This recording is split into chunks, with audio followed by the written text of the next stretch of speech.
Hello guys, good morning. সকাল সকাল ready হয়ে গেছি দিদি বাড়ি যাবো বলে। দিদি বাড়ি নিমন্ত্রণ আছে, যেহেতু ওর শ্বশুর মারা গেছে, ওর জন্য ভোজের জন্য। দেখতেই পাচ্ছ ঘরে দরজা লাগাচ্ছি, তালা চাবি দিচ্ছি, যেহেতু বেরোবো এখন।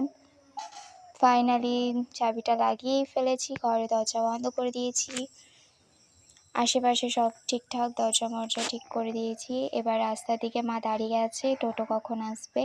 কোথাও যাওয়ার হলে মা টোটো আসার আগেই দাঁড়িয়ে থাকে রাস্তায়, রেডি হয়ে গেলে। টোটো কাকা চলে এসেছে।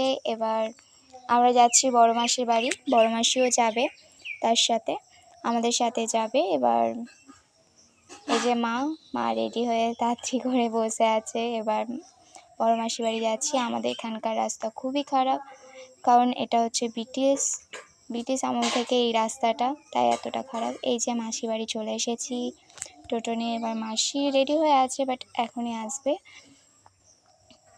দেখতেই পাচ্ছ। মা বলছে এখনও হয়নি তোদের। এই যে আমার বড় মেসো, এই যে আমার মা, এই যে আমার বড় মাসি। এবার যাব হচ্ছে মেজো মাসিকে তুলবো, একই রাস্তায় যেহেতু বাড়ি পড়ে। এবং মেজো মাসি চলে এসেছে, এসে এই যে বসেছে, আমি বসেছিলাম, আমি সামনে চলে গেলাম টোটো। এবার রাস্তা দিয়ে যাচ্ছি। এটা আমাদের এখানকার রটন্তী কালী মন্দির, যেহেতু প্রচুর ধুমধাম হয় পৌষ মাসে। এবার রাস্তা দিয়ে যাচ্ছি, এদিক থেকে যেতে হয়। এখানে কত পুলিশ মামা দাঁড়িয়ে আছে, যাচ্ছি।